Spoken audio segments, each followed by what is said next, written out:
A gente já sabe que se a gente tem um conjunto compacto, né, um espaço compacto e um subconjunto fechado, então esse fechado é compacto, né? Mas a gente também sabe que existem espaços que têm conjuntos que são compactos e não são fechados, né? Por exemplo, se você pegar essa topologia trivial aqui, num conjunto que tenha pelo menos dois elementos, por exemplo, qualquer conjunto unitário aqui, é compacto. Ó, é compacto primeiro porque ele é unitário. Né? Então, se você cobrir ele, qualquer, né, se tiver um conjunto só, cobre ele, né? Depois ele é compacto porque qualquer subconjunto de uma topologia que só tem finitos abertos é compacto. Ele é compacto por uma série de motivos, né? Mas então, ele é compacto e não é fechado, né? Se o espaço, pelo que a gente está dizendo aqui, né? Se o espaço for T1, melhor, se o espaço não for T1, por exemplo, o que significa não ser T1? Os conjuntos unitários não são fechados, né? Então, se o espaço não for T1, por exemplo, significa que vai ter conjunto unitário, ou seja, compacto, todo conjunto finito é compacto, vai ter um conjunto unitário que não é fechado. Então, existem compactos que não são fechados, né? Dependendo da topologia. Claro, e existem fechados que não são compactos, né? Se o espaço não é compacto, ele mesmo, dentro dele, ele é um fechado que não é compacto, né? Então, existem fechados que não são compactos e existem compactos que não são fechados. Isso é preciso estar bem claro, né? Agora, um subconjunto fechado de um compacto, esse é compacto. Hoje a gente vai ver a relação entre os espaços de Hausdorff, que são os espaços T2, né, e os compactos.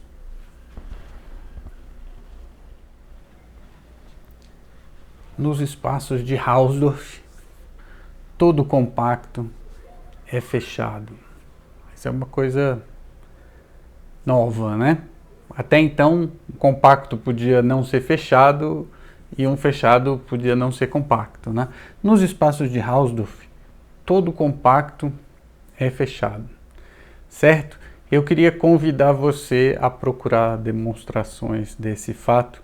Você vai ver que normalmente o pessoal pega um compacto e aí põe um monte de abertos cobrindo e faz uma demonstração diferente da que eu vou fazer para vocês.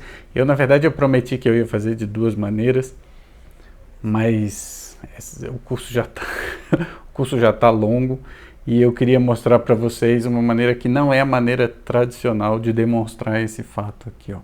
Pega um compacto em um espaço de Hausdorff, ele vai ser fechado, né? Como é que eu vou mostrar isso? Eu vou pegar um ponto que está fora desse espaço e mostrar que esse ponto não está no fecho, certo?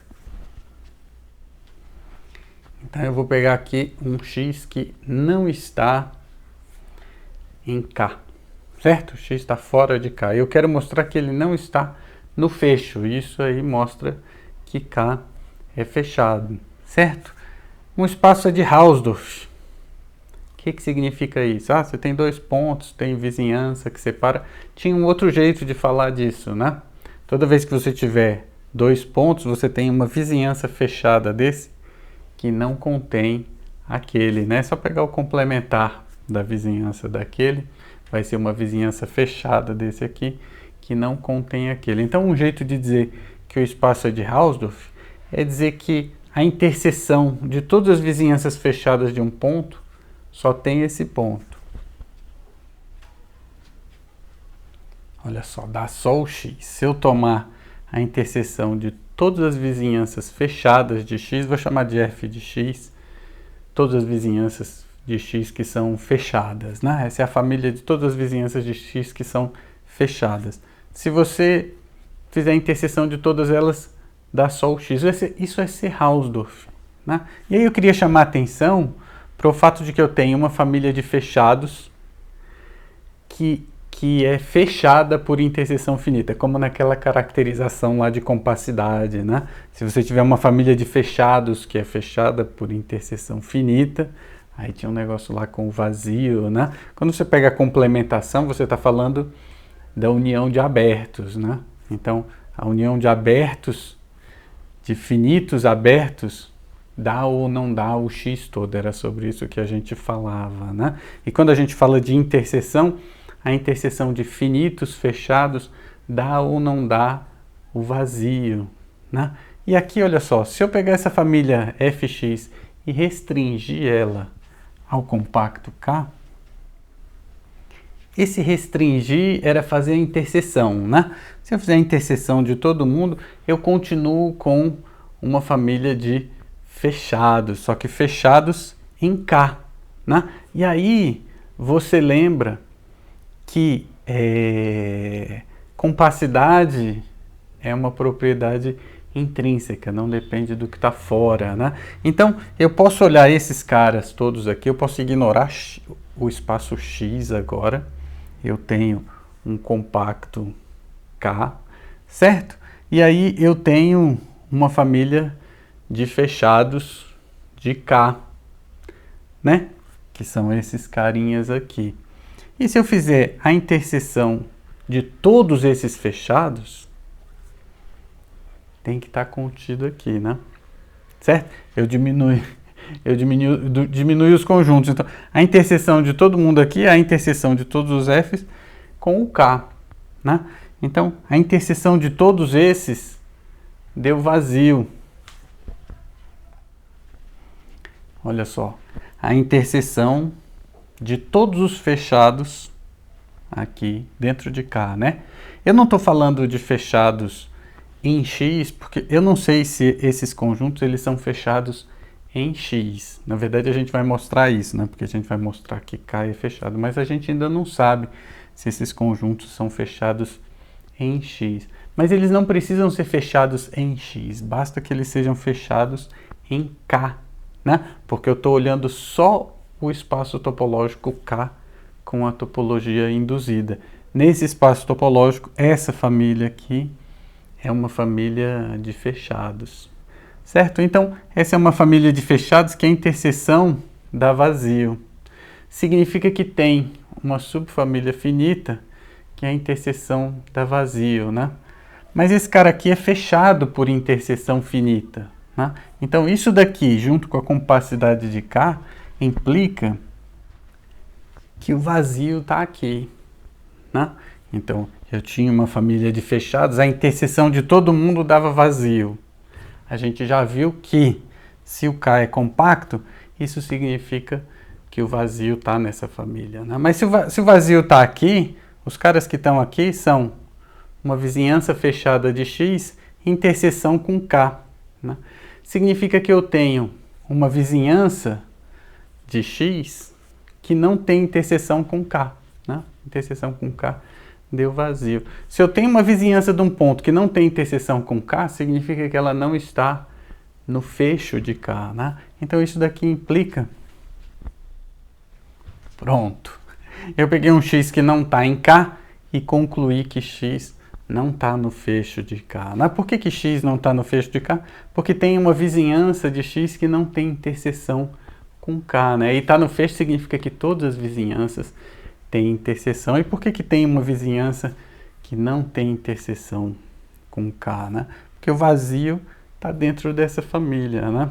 Por que o vazio está dentro dessa família? Porque K é compacto e a interseção de todos esses fechados aqui, ó, dá vazio. Fechados em K. Fechados em K.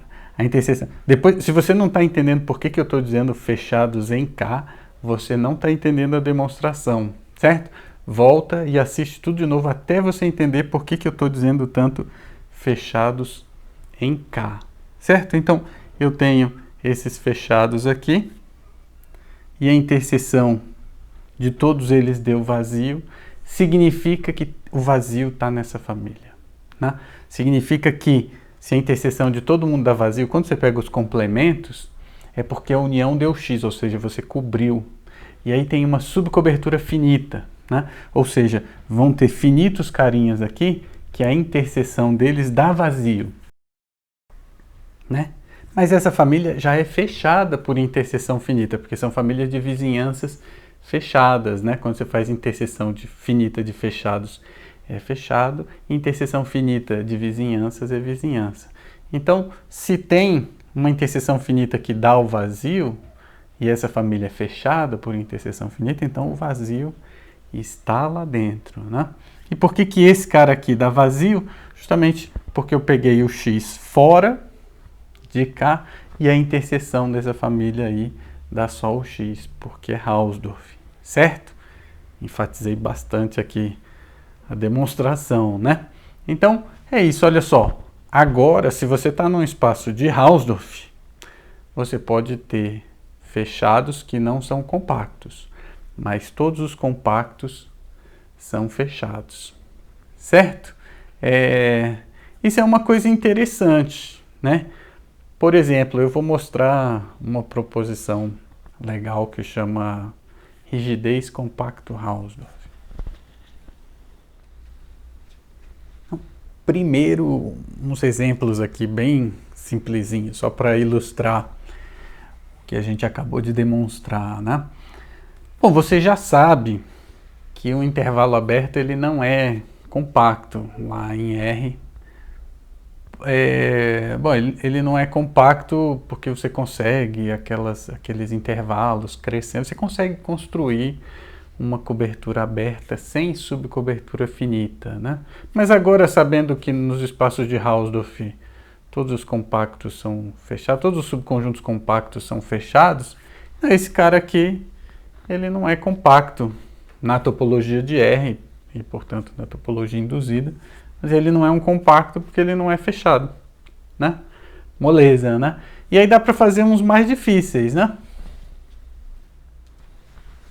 Um retângulo aberto lá em R2 também não é compacto. Por quê? Porque R2 é um espaço de Hausdorff e esse cara aqui não é um fechado lá dentro, portanto ele não pode ser compacto, né? Isso é interessante, você nunca consegue, se você conseguir pegar um conjunto e colocar dentro de um espaço de Hausdorff como um não fechado, significa que ele não é compacto, né? Olha que interessante, porque compacidade é uma propriedade intrínseca, né? Não depende do lado de fora, mas se você conseguir mergulhar esse cara dentro de um espaço de Hausdorff onde esse conjunto não seja fechado, significa que ele não é compacto. Que coisa, né? Mostrar que a gente não consegue, que é impossível fazer alguma coisa é interessante, né? Você mostrar que é impossível. Parece que você testou todas as possibilidades e viu que não dá, né? Tem uns problemas que são impossíveis e aí você precisa demonstrar que é impossível fazer isso, né? A gente deve ver só alguma coisinha simples nesse sentido aí, né? E um exemplo de um espaço que é fechado, mas não é compacto, é qualquer espaço não compacto, porque dentro dele ele é fechado, né? Mas só para registrar, o conjunto dos números reais, ele é fechado, como assim, né? Fechado dentro dele mesmo, mas ele não é compacto, então tem espaços que são fechados e que não são compactos. Agora sim, vamos para uma proposição bacana. Uma aplicação F contínua de um espaço compacto num espaço de Hausdorff. As aplicações contínuas, a gente fala muito da imagem inversa, né? Imagem inversa de fechado é fechado, imagem inversa de aberto é aberto, né? E é difícil, às vezes, falar da imagem direta, né? Às vezes a gente quer saber se essa aplicação ela é fechada, quer dizer, se ela leva conjuntos fechados em conjuntos fechados. Isso é meio complicado de mostrar, né? E aqui tem um caso específico onde isso é fácil, certo? O domínio é um compacto e o contradomínio é um espaço de Hausdorff. Eu vou mostrar para você que essa aplicação é fechada. Como é que a gente mostra que essa aplicação é fechada? Você pega um fechado daqui e mostra que vai dar um fechado lá, certo? Então eu vou tomar um fechado aqui, não vou escrever não, vou só falar, hein? Acompanhe. Pega um fechado aqui. O que você sabe sobre os fechados dentro dos compactos? Eles são compactos. Então eu peguei um fechado, ele na verdade ele é um compacto, né? O que você sabe da imagem de um compacto por uma aplicação contínua? É compacta, né? Então você pegou um conjunto fechado, viu que como você está num compacto, os fechados são compactos, a imagem de um compacto por uma aplicação contínua é compacta. Então a imagem desse fechado dá um compacto do lado de lá.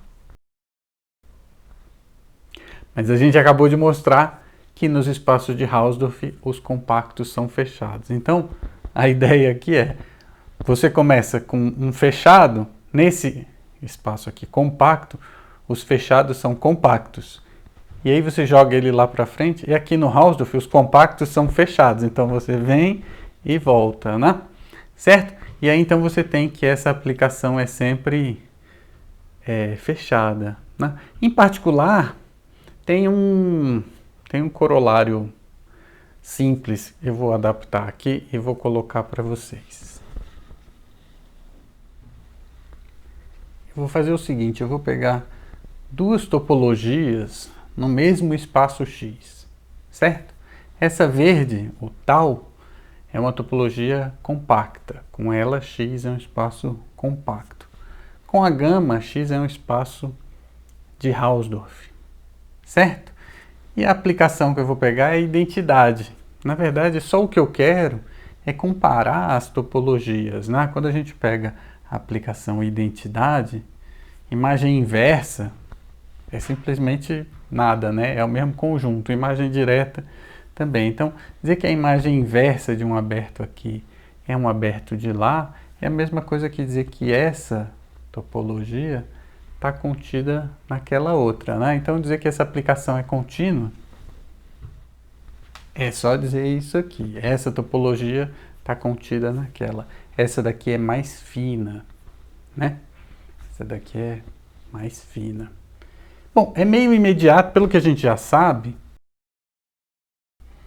dá para ver que nessa gama aqui, né, não só o espaço é de Hausdorff, como ele é compacto, né, porque ele é a imagem de uma aplicação contínua por um compacto. Então, na verdade, essa topologia, ela não só é de Hausdorff, ela é compacto Hausdorff, certo? Bom, de qualquer forma, ignorando isso que eu acabei de falar, na verdade, o que a gente sabe pela proposição anterior é que essa aplicação é fechada. Então, não só ela pega fechados e traz em fechados, como ela pega fechados daqui e leva em fechados de lá. Então, ela, na verdade, é um homeomorfismo, né? A inversa dela também é contínua, né? E dizer que ela é um homeomorfismo é dizer que, na verdade, essas duas topologias são iguais, certo? Então, uma maneira de dizer essa coisa complicada é assim, se eu tenho duas topologias, né? Uma está contida na outra, quer dizer, tem uma que é mais fina do que a outra, né? Se nessa daqui o espaço é de Hausdorff e na mais fina ele é compacto, então essa topologia é a mesma. É uma topologia onde o espaço é compacto e Hausdorff, certo? Eu queria só fazer um desenhozinho para ilustrar um pouco essa ideia, certo? Perdão. Eu queria ilustrar aqui o seguinte. Eu tenho várias topologias diferentes. Eu vou colocar mais para cima as que são mais finas, tem mais abertos, e mais para baixo as que são mais fracas, né? Tem menos abertos. Quando tem menos abertos, tem menos fechados também, né? Quando tem mais abertos, tem mais fechados, né? E aí, olha só, o conceito de Hausdorff, ele é um conceito que, quando você tem um espaço topológico que ele é Hausdorff, se você aumenta a topologia, quer dizer, você coloca mais abertos lá, ele não deixa de ser Hausdorff, certo? Então, se num determinado ponto o espaço é de Hausdorff, dali para cima, ele é de Hausdorff sempre. Porque para ser de Hausdorff, o que você precisa é que, tendo dois pontos, você tenha abertos que os separem. Se você está acrescentando abertos na topologia, isso vai continuar sendo satisfeito, né? Então, dali para cima, é todo mundo Hausdorff, né? Esse ponto aqui é um espaço que é compacto e Hausdorff, que é desse que a gente está falando, né? Para mim isso é a rigidez compacto Hausdorff, né? Eu tenho um espaço que ele é compacto e Hausdorff. Dali para cima é todo mundo Hausdorff. E dali para baixo é todo mundo compacto. Porque quando você tira abertos, o espaço pode deixar de ser Hausdorff, né? Se você tirar os que você estava usando para separar os pontos, ele pode deixar de ser Hausdorff. Mas ele nunca vai deixar de ser compacto, né? Porque para ser compacto você precisava que toda cobertura aberta tivesse subcobertura finita, né? O que acontece aqui é que você vai ter menos coberturas abertas, né? Mas toda cobertura aberta aqui embaixo é também uma cobertura aberta de qualquer pessoa lá em cima, porque a topologia contém aqueles abertos e ainda mais, né? Então, quando a gente enfraquece a topologia, ela não deixa de ser compacta. Quando a gente põe mais abertos, ela pode deixar de ser compacta, né? Quando a gente enfraquece, ela não deixa de ser compacta. Toda cobertura tinha subcobertura finita. Agora, essas que continuam sendo coberturas abertas, vão continuar tendo subcobertura finita, né? Às vezes eu falo cobertura querendo dizer cobertura aberta, certo? Bom, mas então, por enquanto, o que a gente tem é isso. Desse ponto para cima, a gente sabe que é todo mundo Hausdorff. Desse ponto para baixo, a gente sabe que é todo mundo compacto. O que eu estou dizendo para vocês é que, além de tudo, acima desse ponto, ninguém é compacto. E abaixo desse ponto, ninguém é Hausdorff. É isso que esse corolário está dizendo, né? A gente pode verificar esse fato mesmo sem usar a proposição, né? Essa de que a aplicação é fechada, né? E que, portanto, esse aqui é um homeomorfismo, né? A gente nem precisa disso para ver essa rigidez. Por quê? Olha só, quando você coloca mais abertos no espaço, ele não deixa de ser Hausdorff, né? Mas ele vai deixar de ser compacto. Por quê? Se ele fosse compacto, todo subconjunto fechado também seria compacto, né? Então, ele sendo Hausdorff e sendo compacto, ser fechado e ser compacto é a mesma coisa, né? Num espaço compacto Hausdorff, os fechados são compactos. Por quê? Porque ele é compacto, né? Todo subconjunto fechado em um compacto é compacto.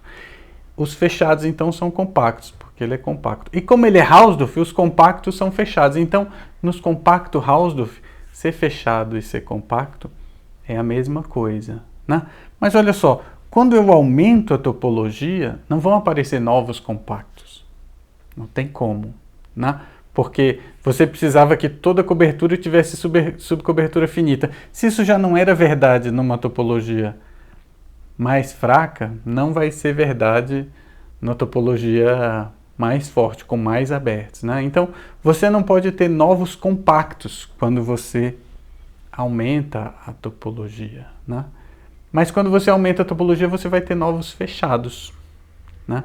Então, você vai estar num espaço de Hausdorff, e aí você vai ter conjuntos fechados, que são novos, que não são compactos, né? Porque eles não eram compactos quando você aumentou a topologia, aí que ele não vai ser compacto mesmo. Mas ele passa, talvez, a ser fechado, porque você aumentou a topologia, você está acrescentando novos abertos e, portanto, você está acrescentando novos fechados, né? Então, quando você aumenta essa topologia, você vai ter fechados que não são compactos, portanto, o espaço não é compacto, né? Se você tem aqui um cara que é compacto Hausdorff, e você aumenta a topologia, mais ou menos o que aconteceu aqui, né? Esse aqui era compacto Hausdorff. Quando você aumenta a topologia, ele não pode ser mais compacto, né? Como esse aqui era, então você concluiu que era igual, né? Não, você não aumentou. Mas se você necessariamente aumentar a topologia, você botar mais gente lá dentro, você vai ter um novo fechado lá dentro, e esse fechado não é um compacto, porque ele já não era, né? Quando você aumenta a topologia, ele não vai ser compacto. Então você está num espaço que tem um subconjunto fechado que não é compacto. Então esse espaço não é compacto, né? E a mesma coisa quando você enfraquece a topologia, né? Quem era compacto continua sendo compacto. Mas por que ele deixa de ser Hausdorff, né? Ora, porque você vai ter agora um fechado, que era fechado antes, que não é mais fechado agora, né? Então é um conjunto que não é fechado nessa topologia mais fraca, mas que é compacto, porque quando você enfraquece a topologia, os compactos não deixam de ser compactos. Então você vai ter um compacto que não é fechado, né? E nos espaços de Hausdorff, todos os compactos têm que ser fechados. Então, quando você enfraquece a topologia, ela necessariamente deixa de ser Hausdorff. Isso é o que diz esse corolário aqui, só que de um jeito mais gráfico, um pouquinho, né? Certo? Isso é a rigidez compacto Hausdorff. Esse ponto aqui, se ele é compacto e Hausdorff, você não tem como botar mais abertos na topologia, fortalecer a topologia, sem que ele deixe de ser compacto. E você não tem como retirar abertos da topologia sem que ele deixe de ser Hausdorff. Certo? É um ponto ali, um limiar interessante, né? Eu queria voltar aqui um pouquinho e aproveitar essa coisa do Hausdorff para dar uns exemplos simples de espaços que são compactos, de espaços que não são compactos e assim por diante. Não, os exemplos simples eu já mostrei. É assim, o intervalo 0,1 aberto, ele não é compacto porque ele é aberto. Certo? Lá nos reais ele é aberto.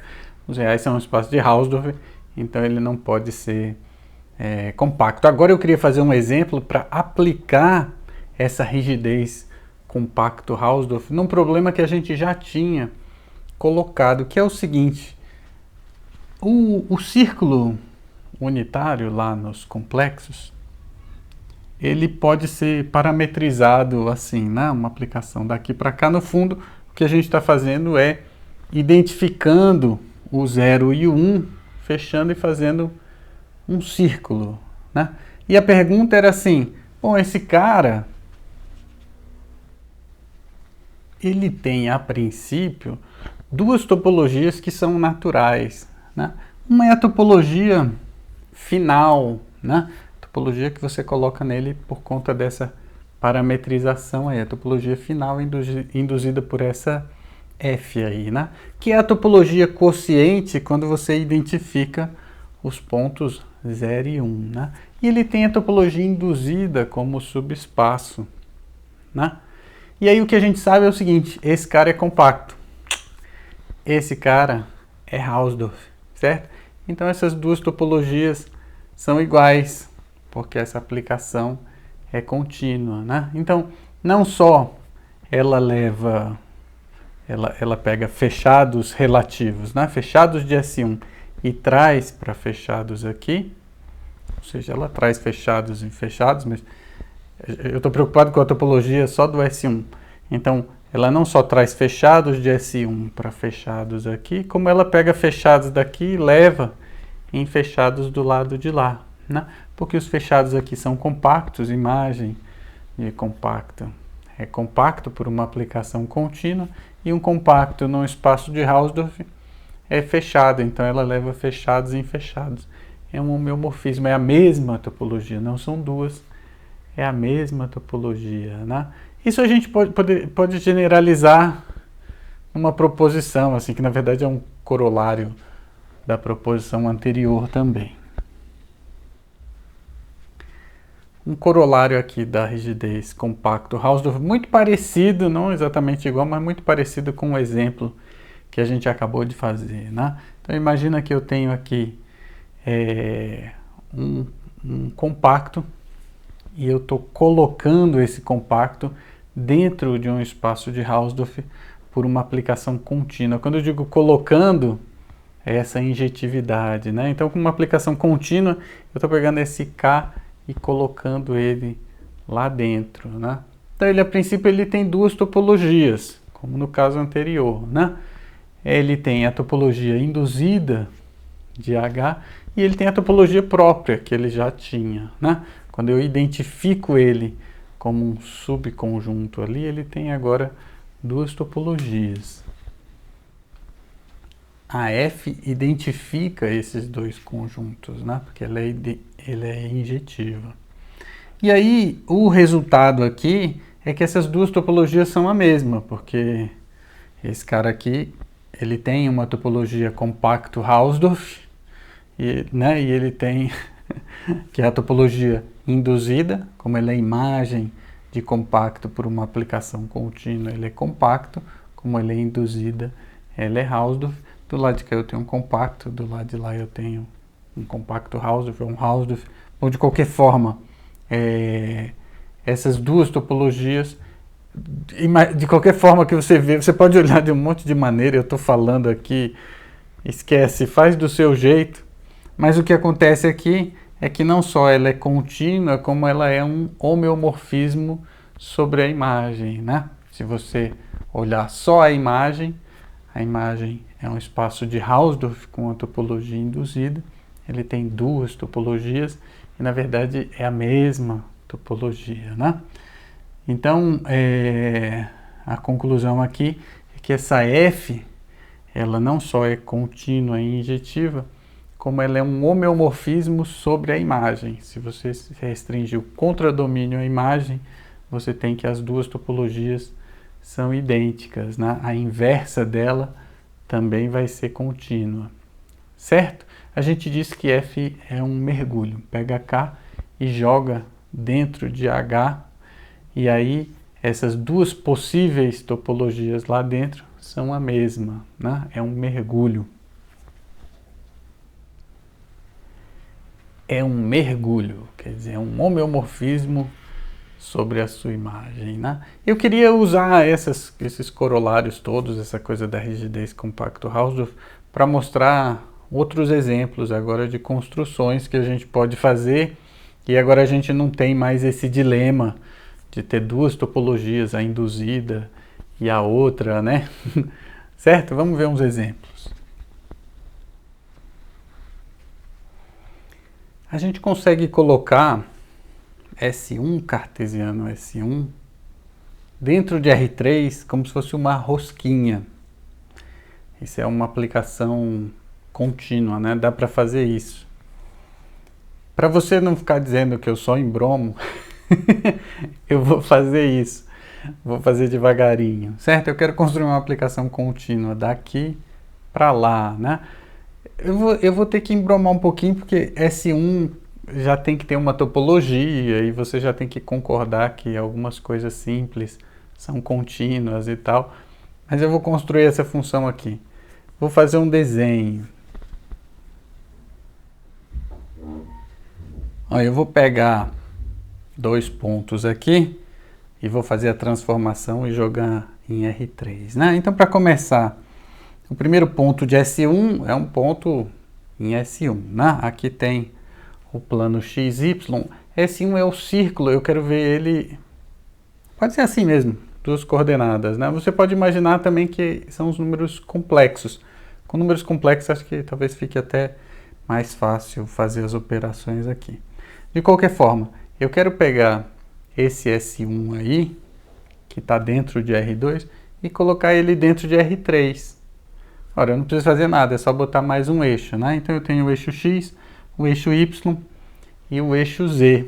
Então tá aí o S1, é X, Y e 0. Pronto, já coloquei o S1 dentro de R3. É só colocar a terceira coordenada igual a 0, né? Eu vou fazer isso.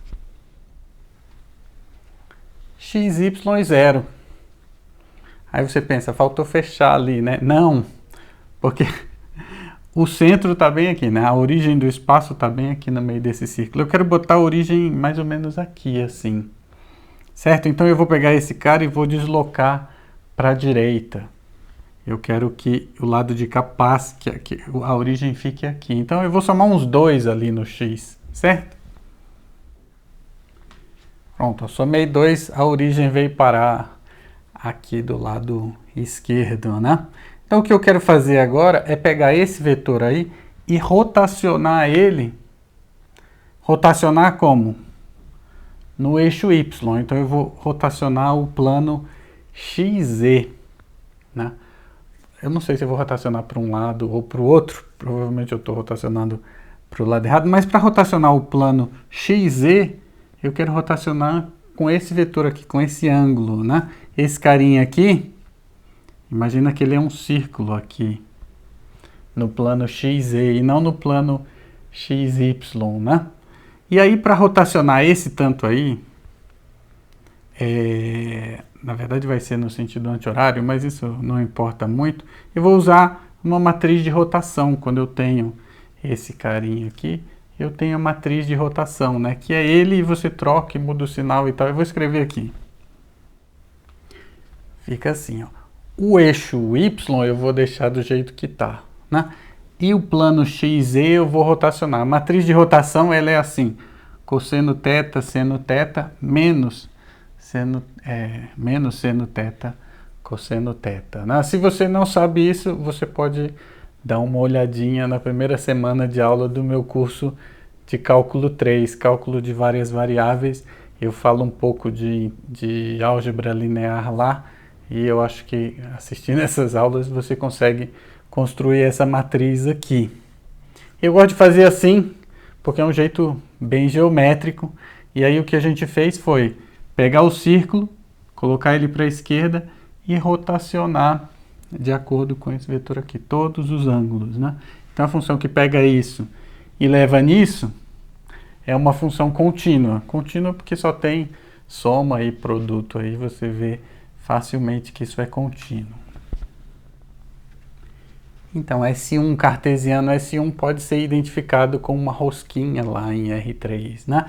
Esse cara aqui é Hausdorff, esse aqui é compacto. Tcharam! Rigidez compacto Hausdorff. A topologia induzida que ele tem lá é exatamente a mesma topologia. Então, você pode pensar na rosquinha como sendo só esse produto aqui, S1 cartesiano S1. É mais fácil olhar normalmente assim, certo? Então, esse é um exemplo da rigidez compacto Hausdorff. E eu queria mostrar um exemplo de quando as coisas não funcionam. Um exemplo de quando a gente não tem essa rigidez, né? Então eu peguei aqui o intervalo de -1 até 1, que não é compacto, né?